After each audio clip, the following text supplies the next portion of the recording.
Fala aí pessoal, tudo bem com vocês? Aqui na falando é o Guilherme e esse é mais um vídeo do canal Geração que Investe. No vídeo de hoje é um início aí de um quadro novo aqui no canal, no qual eu ainda não pensei no nome, mas é para falar sobre os indicadores fundamentalistas, que é para todos os investidores algo muito importante. E para mim particularmente foi algo que eu tive muita dificuldade quando eu fui começar. Então a minha missão aqui é trazer para vocês um conteúdo de alta qualidade, da forma mais simples e fácil de vocês entenderem. Então, antes de começar o vídeo, já peço que você se inscreve no canal, dê like nesse vídeo, compartilhe isso para geral, porque isso vai ajudar bastante aqui nesse e outros projetos que estão vindo aqui no canal.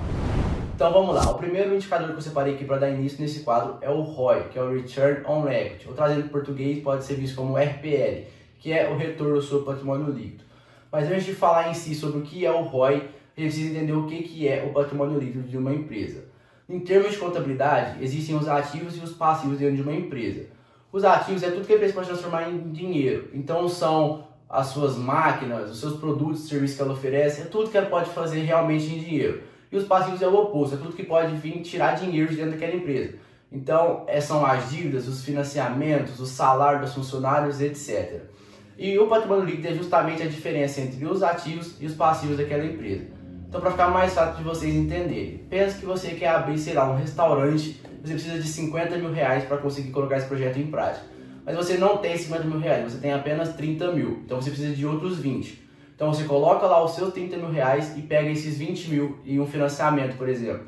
Então agora você tem um montante total, o seu ativo é de 50 mil reais, que é os 30 mil que você tinha e mais os 20 que você pegou emprestado. Então o seu ativo é de 50 mil reais, porém você tem um passivo que é aquela dívida de 20 mil. Então o patrimônio líquido é a diferença entre o ativo e esse passivo. Então vai ser 50 mil menos esses 20 mil que você pegou de empréstimo nesse caso.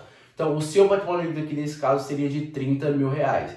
E se durante o ano seu restaurante deu um lucro de 3 mil reais, você tem um ROI de 10%, porque 10% de 30 mil é justamente esses 3 mil reais que você obteve de lucro. Então isso é o patrimônio líquido. E o ROI ele é um indicador de rentabilidade que mede a capacidade que uma empresa tem de gerar lucro a partir dos seus próprios recursos. Então o ROI ele é o retorno do seu patrimônio líquido. Quanto maior for o ROI, melhor, porque isso mostra que a empresa tem mais facilidade para gerar lucro para ela mesma utilizando os seus próprios recursos que tem ali dentro da empresa, que no caso é o patrimônio líquido. Então, qual é o ROI mínimo e aceitável para você quando você vai comprar uma ação?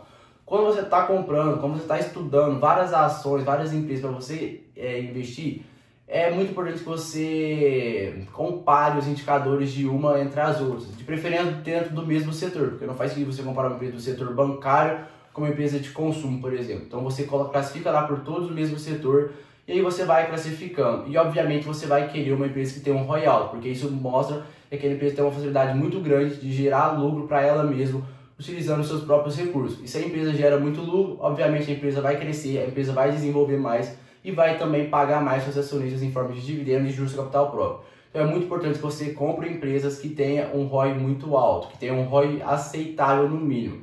Porém, o ROI que eu considero no mínimo aceitável é a partir de 10%. 10% de ROI para mim já é um ROI que eu considero bom. Mas a meta mesmo é investir em empresas que tenham um ROI igual ou superior a 15%, que para mim seria o ideal. Mas a partir de 10%, dependendo do setor que a empresa está instalado, para mim já é um ROI aceitável, já é um ROI bom. Então por isso que eu falei que é muito importante que você estude outras empresas do mesmo setor e que você compare entre elas mesmas para que você veja qual tem a maior facilidade de gerar lucro para ela mesma, que é, no caso, o ROI. E outra coisa também muito importante que quando se trata de indicadores é que você nunca deve olhar um indicador isolado. Isso provavelmente eu vou citar em todos os vídeos desse quadro.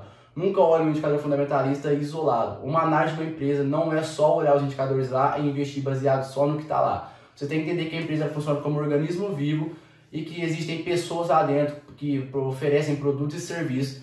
Então não é só você olhar algum número daquela empresa em um site e tá tudo beleza.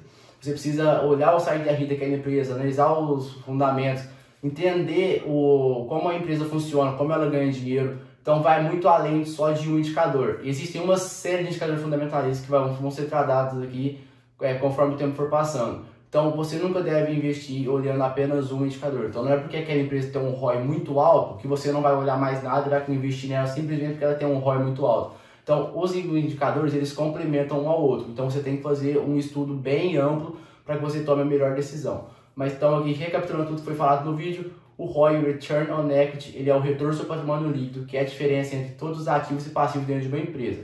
O ROI é um indicador de rentabilidade que mede a capacidade que uma empresa tem de gerar lucro para ela mesma utilizando os seus próprios recursos. Então, quanto maior for o ROI, melhor é para você, acionista, e também para aquela empresa, porque isso vai fazer com que ela desenvolva mais e que ela expanda a sua produção.